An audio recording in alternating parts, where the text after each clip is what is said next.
Darwin's book's called Origin of Species. That means how do things become different species by means of natural selection. So this is the process. All right? And really, when you understand it, you go, wow, okay, that makes sense. It's really kind of a common sense thing.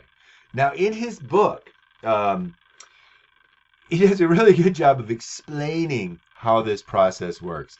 And he starts out by talking about things that people know about already, that are very familiar to us. For example, something he calls artificial selection. So please write this down. Artificial selection, and it's well known that humans have changed many living things by selective breeding. Okay? That is called artificial selection, done by human artifice. That a person who wants to create a particular breed of dog with the particular traits, they do it by selecting who the mother and father are, right? This is very well known. It's been going on literally for thousands of years. But this is how come a Great Dane and a Chihuahua, those were made, the Great Dane was produced by the breeder picking the largest ones of the litter and letting the large ones breed with other large ones. And so the ones that turned up bigger again, let them breed, and you got bigger, bigger, bigger, bigger, bigger. And Chihuahua was bred by picking the smallest ones and letting them breed. And so over time, if you breed two small parents, they're going to have a small offspring.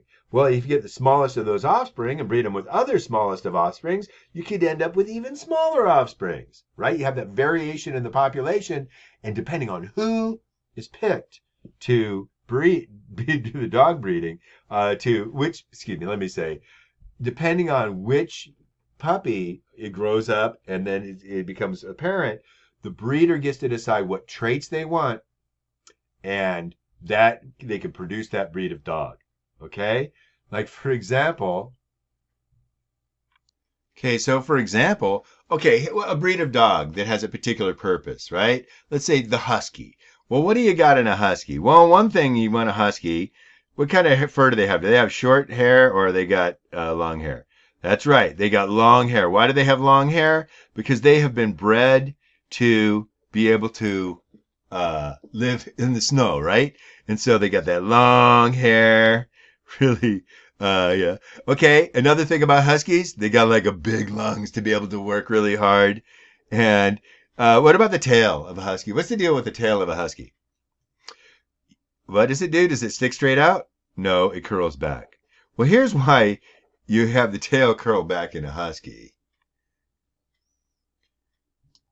If you have dogs pulling a sled in a line, right? And what you want them to do is to pull together, right? You want them to be able to pull, and you don't want them getting in fights. And so if one of them's pulling along and the other one in front of it, his tail keeps slapping it in the face, well, he's going to bite the tail, and then there's a big fight. So over time, what they did is they picked the ones that didn't get in fights, which were the ones whose tails stayed out of the way, so the tail curled over like that, right? And so that was a trait that the breeder selected for to be a sled dog, to have that tail that rides up its back like that. Other things about the husky, they're very strong and they go for it. They're very active in what they do. Now, here's this very most important thing for a husky. It has to love to work. You don't want a lazy sled dog.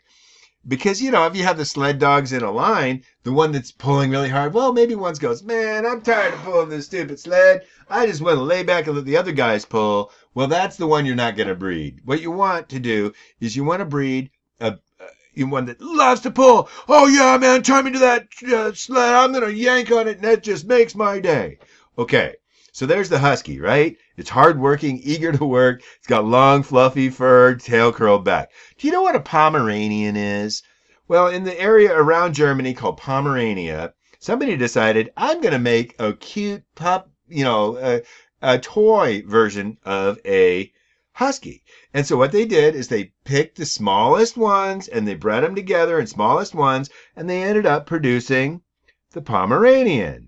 And the Pomeranian has some of the same traits. The tail's curled back. It's got this really fluffy tail. And, but it's a lot smaller, right? Arf, arf, just a Pomeranian. You know what that is, right? So it has a lot of the traits, but the breeders on purpose, by selecting who got to be the ones that bred, to pass their genes to the next generation, they ended up changing the breed over time. Artificial selection is what that's called.